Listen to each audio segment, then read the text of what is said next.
All right, guys, welcome back to the Pocket Mads channel. It's Maddie here, and welcome back to Meta Monday, the weekly series where we analyze the Pokemon Pocket metagame and keep you guys up to date on everything going on in the competitive world of Pokemon Pocket. And that competitive world for Pokemon Pocket has been pretty crazy this season. Things are all over the place. We're going to break down the results of the PMPT number 36 tournament this past weekend, the largest weekly Pokemon Pocket tournament series. We had just about 300 players come out and compete, which is a little less than typical on the weekends. However, when you consider that this was the first weekend where Ranked was released, not only that, it was Father's Day weekend, so shout out to all of the people celebrating Father's Day, which is most people I would imagine. But anyway, also, like, the new Pokemon Champions update released as well. So, like, this weekend was a really crazy time, and to have at least about 300 people still compete this weekend is honestly pretty incredible. So again, massive shout out to everybody that competed and everybody that helps out every week to make these tournaments happen, whether it's the judges, the casters, and of course the Discord moderators. Everybody, it's a big team effort, so big shout out to everyone. That being said, this upcoming weekend is PMPT number 37, hence the weekly tournament series, as I mentioned. What's really cool about this weekend's tournament is the prize pool has actually been doubled. So we have $200 US cash dollars is what that means in the prize pool this weekend, thanks to a $100 donation from Team Therium. So really awesome, really cool to see.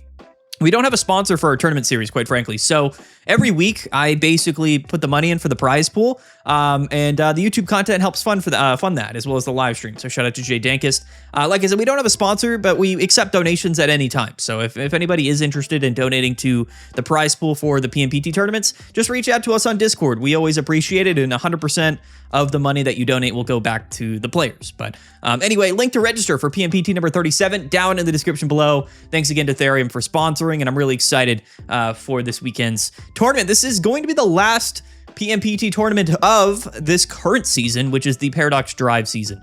This is a long intro, so let's get to the final standings. But PMPT number 38 will be in a new season, in a new metagame. I believe the new set is releasing right after PMPT 37. So I'm pretty sure it'll be like Monday or Tuesday or something next week. We'll have to wait and see. In fact, tomorrow we should be getting an announcement of what that new set is. If not tomorrow, then Wednesday. So the teaser should be coming. So lots of stuff coming to Pokemon Pocket, which is really exciting. We're going to cover it all here on the channel. This is a long intro. I said that already. Let's get into the final standings of this past weekend and see what happened. Because like I said, this metagame this season has been really all over the place. And I'm going to do my best to try to pick up the pieces and explain everything that I'm noticing happening, in the current metagame. Let's get right into it, guys. Don't forget to like and subscribe. We're almost at 50,000 subscribers. Now let's get it here. Here are the standings. Here are the final standings from PMPT number 36. That's right. Imp Brendan from France getting first place with Hydreigon and Mega Absol. Now, it's been a little while since Hydreigon won a PMPT tournament. I would say this is sort of like the once a month, happening for Hydreigon. It's still one of the best decks in the metagame, and it's definitely been trending up. I talked about that a little bit on Friday. It just seemed like a really good time for Hydreigon to, make a move. And not only Imp Brendan in first place from France, shout out to him with Hydreigon, but also Nico Piri from Belgium in third place, and then Bixie from Singapore in fourth place. So 3 out of the top 4 placements of the tournament this past weekend was in fact Hydreigon, which is surprising because if you go all the way down, other than those 4 players or 3 players in top 4, the next Hydreigon wasn't down here till Imp Yggdrasil from France, who was 39th place. So kind of a weird, outcome that we had so many Hydreigon here at the very top, but it took a long time. I guess, the few Hydreigon that we did have high up in the standings were at the very top, because there really aren't many at all farther down in the standings here. FGR Sinorti from Italy at 59th place. So kind of crazy when you think about it. But the other thing that I noticed with the standings this weekend and the performance, especially in day 2, was that we had tons of Magnezone. Magnezone had a really great weekend. It seemingly was just sort of a weekend where people necessarily weren't accounting much for Magnezone, whether it was, with Zero Aura, whether it was with Oricorio, with Miraidon, or what have you. Magnezone ended up being a very successful deck this weekend. However, Magnezone doesn't really love the Hydreigon matchup, which is why I think Hydreigon had a really good push here in day 2. But it was Froggy X Babar. I apologize for all of these names that I'm mispronouncing. Also from France. So it was a France-only Grand Finals. Second place was playing Mega Lucario. So Mega Lucario, finding its way into Grand Finals for the multiple time recently. But what we need to talk about, though, is, of course, Brendan, which now, as it stands, is the current and only so far player to win 3 different PMPT tournaments. And what's crazy is that Brendan has won every single one of those 3 PMPT tournaments with Hydreigon. So I think it's safe to say, and I'm not trying to, I'm not the one that decides these things, but if it were up to me, I would say that Brendan is not only one of the top players in Pokemon Pocket, one of the best players in all of PMPT tournament history, but also probably the best Hydreigon player. Which is funny to say, but it's true. I mean, he's won 3 PMPT tournaments, all with Hydreigon. Shout out to Brendan, the only 3-time champion. And I think he has surpassed Nabrix, who is a 2-time champion. So shout out to Nabrix. But yeah, very impressive, Brendan. If I see Brendan in Top Cut bracket playing Hydreigon, I know I'm going to be afraid. Trust me, because he's probably going to win. He just does it all the time. Incredible. But anyway, once we get outside of top 4 here, we have X-Desti from Germany, another top player playing Suicune-Baxcalibur. So Suicune having another good run here. Kind of surprised because Suicune-Baxcalibur does, in fact, have a winning matchup into Hydreigon. But if we take a look here at his matchups, it was actually Lucario that he hit. So just another example, right, that this Suicune player could have easily matched up against Hydreigon in one of these last couple of rounds and had a favorable matchup, but unfortunately paired against Lucario and wasn't able to kind of get those matchups into Hydreigon. So it could have been a very different bracket. Could have been Lucario winning, could have been Suicune winning, just based around the players here in top 8. However, it was Nako from Portugal in 6th place, who was our top placing Miraidon Magnezone player. So again, very popular. Magnezone all throughout the standings here. Very, very well represented. The highest placement, however, in 6th place. 2nd place, we have Elite Four Luffy, playing the Indeedee Giratina deck with 2 Oricorio. So Giratina, Oricorio, and Indeedee, a really, really interesting deck. Protected Poncho's in there. We'll take a look at it soon. But Giratina EX finding its way into top 8, which is kind of crazy. And then it was TB herself, also from France. Shout out to France for absolutely killing it this weekend, playing Blaziken Greninja. So Blaziken finding its way, high up in the standings here. And a couple of Fire decks. Fire was a bit more represented here, high up in the standings than it had been in previous weeks. Froggy X Wawan, also from France, playing Mega Charizard Y, and he was in 13th place. And we had Blaziken and Castform down here, Wind Slash from the US of A in 18th place. So some Fire here, high up in the standings, which is pretty cool. But yeah, and then once we get outside of top 8, we got more Magnezone, Grotolo here. We have Yuki playing Manectric, who already won a tournament this season. And then we have Drawn and Eloquitas, another just collection of so many top players, to be honest, placing high up in the standings. More Magnezone, more Miraidon, Walman, like I said, with Charizard. And then once we go down to 14th place, we do see Altaria, and the highest placing Altarias of this tournament were, in fact, Sleep Altaria. But Sleep Altaria nowhere to be found in anywhere in top 8. It was only 14th place was the highest Altaria placement. Rees from Malaysia, 16th place, playing Meowscarada. That's our highest placing Grass-type deck. Mono Outlaw, 17th place. Just outside of top 16 was our highest placing Zoroark player. And if again, we go down a little bit, we have Extreme, 6 Riles from France, who's playing Iron Valiant. That's our highest placing Iron Valiant deck list. And then down here, Boat Toxology, 24th place, was playing Dark Greninja. And if we go down a little bit, we have another Meowscarada, and then a bunch of Sceptiles farther down, a lot more Magnezone Miraidons, a couple more Fire-type decks in here. And then right here, we have Boat Sensei, 38th place, was playing Mandibuzz Greninja. That's a deck that we're going to highlight definitely later this week. That's going to be my favorite, deck of the tournament. There's always one really interesting deck that makes it into day 2. We're definitely going to highlight them later. Froggy X Numatanale was playing Giratina Mewtwo in 40th place, 5-3 record. Really, really fun to see. So anyway, these were the final standings. Definitely interesting results. It definitely felt like at some point Hydreigon needed to get the win this season, just because it always wins at least once. And at this point, I think we all understand Hydreigon's a top tier deck list. Maybe this weekend it saw a bit more play than previously. We'll have to take a look at the metagame data later on. We'll see exactly kind of what happened here. But before we get into that metagame data, let's talk about the decks here high up in the standings, our top placing deck list. Let's break it all down here. This is going to be Brendan's deck. Again, first place, 11-2 record from France, and this is going to be his Hydreigon deck, which is very standard. There's nothing that really stands out to me. I do feel like Hydreigon has been pretty figured out. Sometimes people throw in the Leap Over Absol, but for the most part, it's Bombardier, Hydreigon, Rocky Helmet, Lucky Ice Pop. No hiking trail in here or anything like that. One Sabrina, one Cyrus. and then double copycat, double Pokeball, double candy, double research, right? So just maximum kind of consistency, straightforward Hydreigon, has everything in the deck that it needs to. And I think honestly, like at this point, there's so many other strong decks and grass is prominent enough. Suicune Excalibur still seemingly has a winning matchup into Hydreigon. So when you play this deck list, you know that it's just a really quality deck. It's probably one of, if not the best single prize archetypes we've ever had in Pokemon Pocket, if you don't count things like Magnezone. But Hydreigon beats Magnezone, quite frankly, and it's a really big deal. I think, like throughout this week in other online tournaments, Hydreigon will likely see a lot of play, but there's enough counterplay to it. Hydreigon having such a dominant performance this weekend, to me, definitely feels like it'll warp the metagame around it a little bit, at least temporarily, but I do think that it'll likely get counterplayed and we'll kind of go back down to kind of resetting, the meta parallels that, that always tend to happen once we go into PMPT number 37 next weekend. But very interesting. I mean, it's cool to see Hydreigon just dominating this weekend. We'll have to see. Can it do it 2 weeks in a row? Hydreigon's never won back-to-back PMPT tournaments. It's gone to grand finals a ton. Sorry, my phone just made it... I just had like an ESPN announcement on my phone. It's nothing important, don't worry.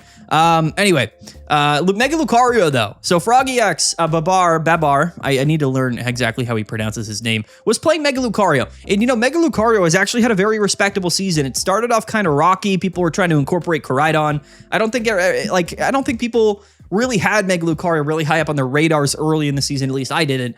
But it's consistently made it very far into these tournaments. Let's take a look at his deck list here, which I think will be very similar, to the Lucario deck that we talked about just recently, which is going to be with Sock. So the Sock, Hitmonlee kind of lead-off combo with Mega Lucario actually ends up being really relevant. And there was a bunch of comments of people talking about this, but I think that the 90 HP with Sock is just relevant. It's just a relevant number. It's good into Espeon. It's good into Darkrai. It's good into the sleep stuff. It's going to be really useful. I think you still get KO'd by like a Gourgeist, but that deck isn't necessarily as popular as you might think. Other decks like Manectric can hit for 80 right on that second turn. So having 90 HP is kind of infinitely better than having 80 HP. Like 80 is a somewhat important breakpoint for some reason, especially when you account weakness and stuff. So I think that Sock is very, very good. Now the thing with Sock here is it also has an additional effect, but it just does 30 to the active. So it's just like Hitmonchan. It's got a retreat cost of 2 instead of 1, 10 more HP, and it has an additional effect, which means that this attack's damage isn't affected by your opponent's active Pokemon. So, any damage reduction effects or things like that might be happening on your opponent's active Pokemon, Sock doesn't really care about that. And I find that to be pretty cool. It's a very guaranteed 30 damage chip, but it is boosted by things like Arena of Antiquity and Karina, as well as Rocky Helmet, right? So that extra HP, if your opponent has to attack you twice, it's going to be very, very good. Sock is going to be a really consistent leadoff into so many different decks in the metagame. 30 damage plus weakness is 1 at KOing an EV, right? A 50 HP boosted evolution EV. So I think that the Sock is actually just a really, really nice card. And I think at some point somebody figured out that it's better than Hitmonchan or even Hitmontop. But we are also playing Hitmonlee, right? Because the 30 damage is just, it's also a good leadoff Pokemon for other reasons, right? Rocky Helmet, Hitmonlee hitting the bench, even though, the bench damage can't get boosted by things like Karina or Antiquity, it's still a very, very useful card here. We have 1 Pokemon Center lady in the deck, 1 X-Speed, again, double Rocky Helmet, 1 Cyrus, double Copycat, double Research, and 2 Pokeball. So Lucario to me really is starting to feel like the fighting type Altaria, where it's super flexible. It's just really easy to throw these 4 cards, the 2 Riolu, 2 Mega Lucario, into whatever kind of fighting package that we currently have, and you can kind of feel pretty confident that no matter what happens in the metagame, you're a strong Pokemon, you have 1 at KO potential, you can attack for 2 energies, which is nice on a stage 1 Pokemon. Mega Lucario is just a really, really, really good card, and I think it's around to stay. I was really high on Koraidon when it got introduced in the set, but I think at the end of the day, Mega Lucario just has so much benefit for it. And if you're playing Koraidon, you have to build it a little bit more specifically, where something like Lucario, you don't necessarily have to build it a specific way, So I really like Mega Lucario, and I think it's going to be around to stay. I think it is going to be like our de facto fighting type Mega Pokemon for, the remainder of I guess, the near history of Pokemon Pocket, right? Just like how Altaria is the default Psychic type Mega, Lucario is that default fighting type Mega. And we're going to have to see, you know, if something kind of throws a wrench in that. Mega Rayquaza is coming up. We're getting an announcement teaser of the next set, the next mini set, which comes at in about a week.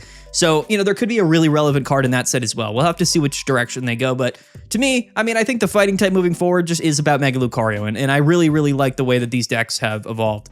Quickly, let's take a look at Nico Paris' deck, which I think is going to be very similar. It is very similar. However, we have one Rocky Helmet, one Lucky Ice Pop, and now we have one Hiking Trail and one Field Blower. So, you know, sacrificing some of that 2-count card consistency in the deck for just having more options. Field Blower, very good card. Hiking Trail, very good card. All really good options here in Hydreigon. So the core fundamental aspect of this deck is very similar to the deck that got first place. But, you know, in some scenarios, you might just think, well, you know, having a second Rocky Helmet and a second Lucky Ice Pop, also very valuable, right? If you could run 10 Ice Pops in your deck, people would do it, right? Because it'd be broken. So I think Lucky Ice Pop is just sort of a card that wins games. And as we know, it pairs extremely well with Hydreigon. So, yeah, I mean, it's Hydreigon. It was a Hydreigon weekend, guys. You know, let the memes commence. Everybody, you know, enter the chat. Talk about Hydreigon. Here's the exact copy of the deck. So this, in 4th place, by the way, this is going to be Bixie's deck, is the same as the 1st place deck. So this, to me, is the standard. A little bit of a deviation there with that other Hydreigon deck with, again, Field Blower and Hiking Trail. But the core of the deck does play Rocky Helmet and Lucky Ice Pops. And I think that's probably just worthwhile, right? You'd rather always have Rocky Helmet and always have Ice Pop, even though Hiking Trail and Field Blower are definitely good cards. So yeah, definitely interesting. Those are the Hydreigon decks from this weekend. But next up, let's take a look at Destiny's deck, which I assume is also pretty standard at this point, and that's Suicune Excalibur. So, you know, one thing to note here, other than like the slight deviation in some of the lightning type decks this season, and of course maybe Mega Lucario being changed around a little bit, you know, Mega Blaziken being changed around a little bit. I think that the top decks of the season are sort of mostly what they were previously, which is, you know, why I think even though the season's been very balanced, been very spread out, it doesn't feel as new, right, as some of the other previous seasons have been. Suicune Qianpao is almost identical as it was last season. None of the new cards have seen play in this deck list. So same with Hydreigon, basically. Although, was Bombardier new? I think Bombardier's new. No, it came out a couple sets ago. So yeah, I mean, Hydreigon and Suicune are basically the same deck. Now, the thing with Suicune, though, is like you don't really need Ice Pops. So there's a couple of cards that people, like, you really have, I would say, 18 or 19 cards like set in stone for Suicune. And just recently, people have just decided to play Field Blower. You're going to play PCL in place of Irida. You're going to play the double cape. So Inflatable Boat seemingly is that retreat cost, you know, switch out, I guess, accessory card in the deck list, which always sees play in Suicune for many reasons, especially the Frigibax lead. But yeah, Field Blower is kind of that 20th card. And I do think it makes a lot of sense. We've seen some red card this season, but Field Blower, definitely a really, really good card. And if you have like a 20th slot in your deck, Hand Disruption isn't that relevant now with copycats everywhere. So Field Blower to me just makes general sense.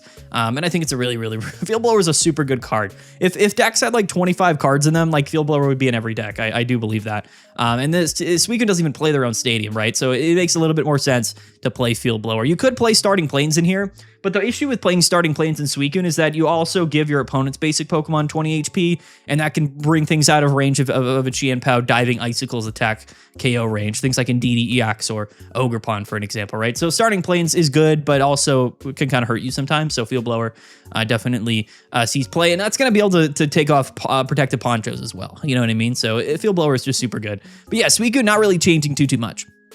But let's take a look here at Nako's deck, which is going to be Magnezone Miraidon. Now, this deck is not playing Zeraora, and we talked about that progression with Zeraora last week. This is a deck here that is playing double Miraidon EX and a single Oricorio, one Professor Turo, one Lucky Ice Pop. So, you know, it's hard to really tie down, you know, what I would believe the best way to play Magnezone is. I think the Zeraora stuff was really strong. At the end of the day, you know, Magnezone in itself is going to struggle into Hydreigon. It's just something that, you know, isn't going to be very easily winnable. And Oricorio certainly isn't really helping you in that matchup. So if you're playing Magnezone and you know that Hydreigons are around, you know, one of your main ways to get over Hydreigon is, of course, you know, Miraidon EX to just kind of take a 1-hit KO. Also allows you to maybe 1-hit KO Mega Absol.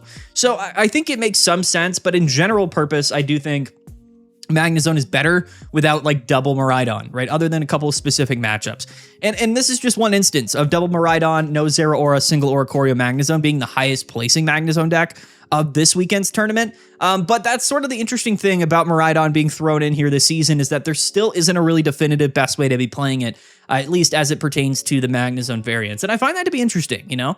It's definitely one of those developments that needs to be said. It needs to be figured out. Maybe it just never will. But at the end of the day, I mean, if Hydreigon is around and kicking and winning tournaments, then, you know, Magnezone is something that honestly might struggle just a little bit, you know? That's just the reality of it. And I think Magnezone did extremely well this weekend.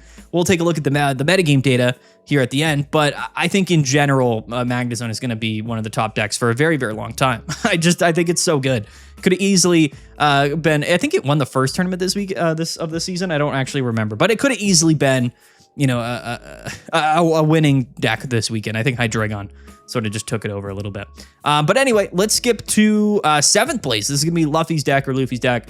Which is going to be this really cool Oricorio Giratina deck. So again, I do think Oricorio was actually probably really relevant this tournament. And a lot of the top decks that we're seeing in top 8 were playing Oricorio. It's just that, you know, there were those few Hydreigons that kind of found their way through the bracket, you know, didn't really care much about the Oricorio. But this deck is kind of crazy, right? So Giant Cape, Starting Plains, Lucky Ice Pop, Indeedee EX, Oricorio. So, you know, into matchups where your opponent doesn't have like a Hydreigon or a Magnezone that can just 1-hit KO Oricorio through the HP buffs, it's actually really, really difficult to get around this deck list. And Giratina on the back end is threatening 130 damage attack, and Indeedee's just keeping Oricorio alive and keeping its HP up. Also, like, keep in mind, like, Giant Cape Starting Plains on a Giratina EX is 190 HP.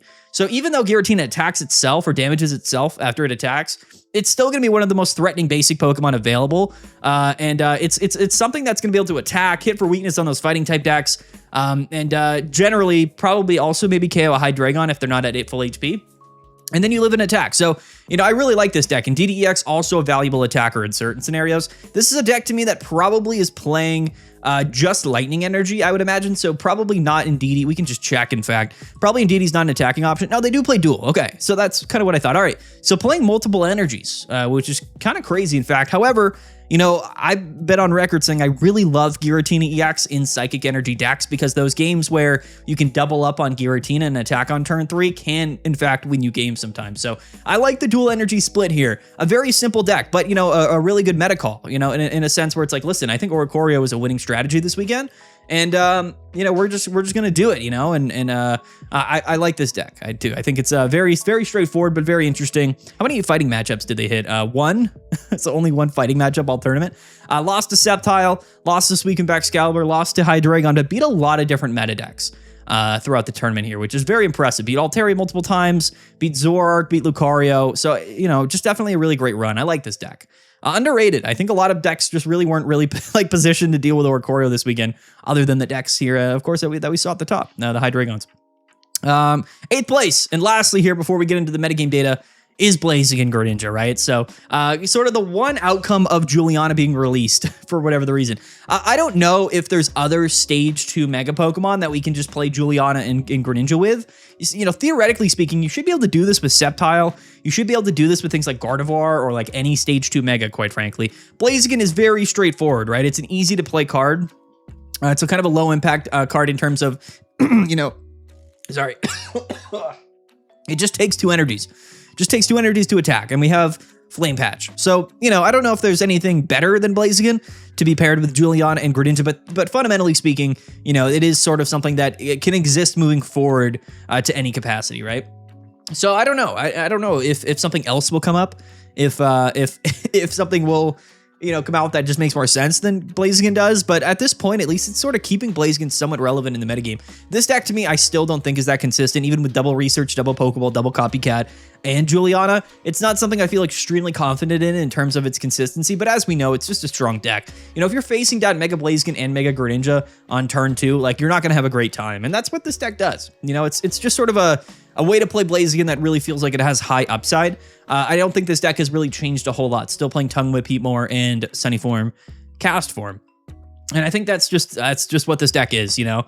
Not something I would choose to play, but certainly something that places highly in tournaments very often, right? So if enough people play it, it's going to do well enough. And here we did see Blaziken entering into the top 8. So, yes, Hydreigon was 3 out of the 4 top decks, but if we take a look at top 8, we still had Hydreigon, Mega Lucario, Suicune, Miraidon, Magnezone, Giratina, Indeedee, and Blaziken Greninja. So still a lot of variety. And then even outside there, we get into things like Charizard, Altaria, Manectric, Meowscarada, Zoroark. So top 16 saw a lot of different decks. And I still think the metagame is very spread out, I'll be honest with you. But this weekend was a dominant weekend for Hydreigon. It really was. So, I mean, shout out to Hydreigon. Shout out to Imp Brendan, the first 3-time champion. Currently, just the king of PMPT tournaments and Hydreigon, which is kind of crazy. So, shout out, man. Shout out to Imp Brendan. Lastly here and quickly, let's take a look at the metagame data before we wrap up today's video.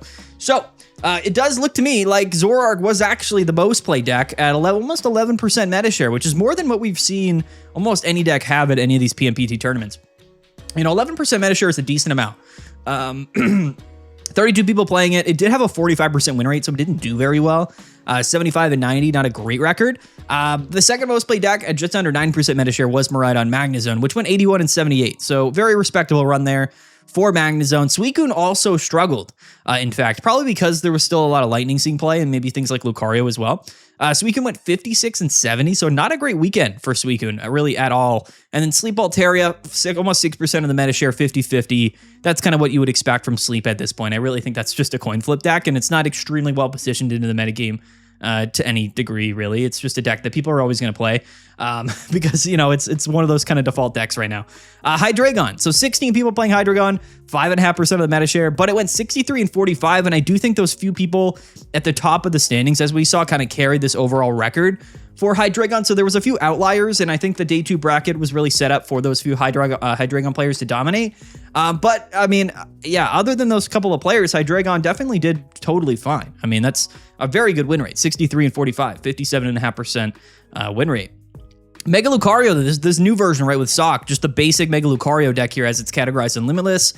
5% of the meta share, 49-44, so a very respectable run this weekend from Lucario. Mega Sceptile still seeing a decent amount of play. In fact, if we combine both of these archetypes, that's actually 22 people playing Mega Sceptile, which would put it actually as the 4th most played single archetype. But it struggled. I mean, it went 34 and 34, but then the Ogerpon version went 14 and 24. So, countering Sleep, probably not the most effective thing right now, especially with Champ House sniping and things like that. So, this version of Sceptile doing quite well. I think this is the Chingling version. Well, it doesn't always play Chingling. It's playing some Pheromosa now this season, which is interesting, but we'll maybe talk about that in a later video. Altaria Gourgeist went 18 and 24. Actually didn't do very well. It's a small sample. Only 9 people played it. The rest of the metagame, other than the top couple of decks, is super spread out. Like, very, very spread out. Only 9 people, only 3% of the tournament playing Altaria Gourgeist. Only 3% playing Lucario Greninja, which also really struggled, 16 and 31.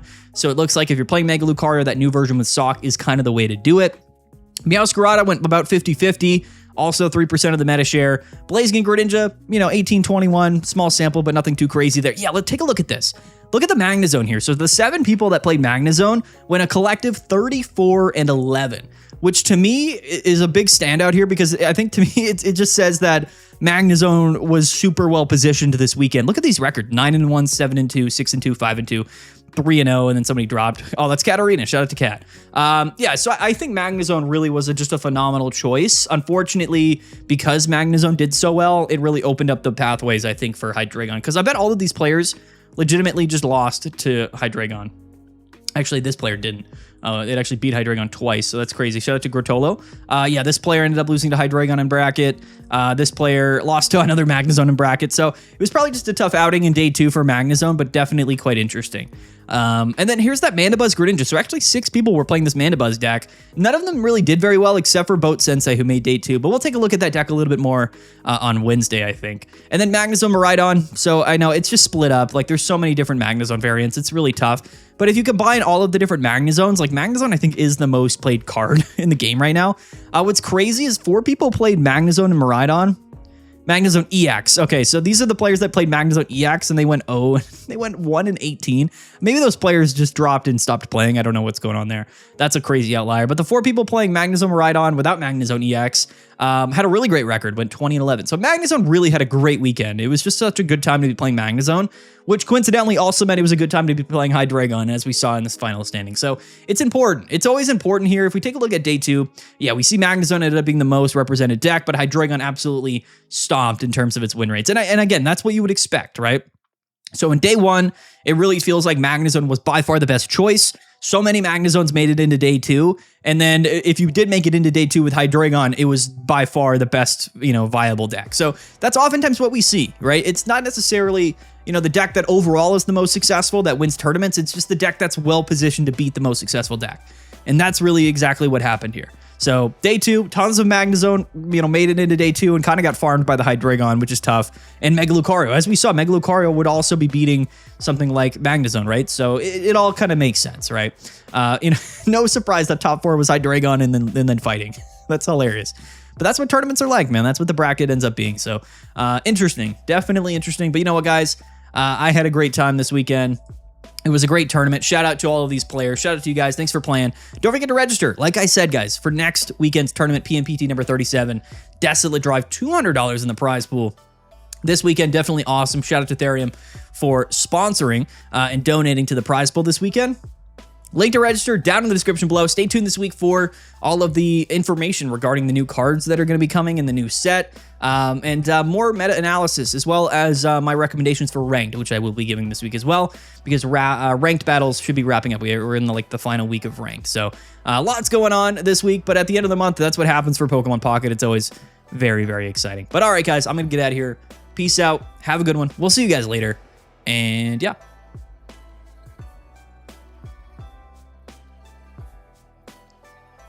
Bye.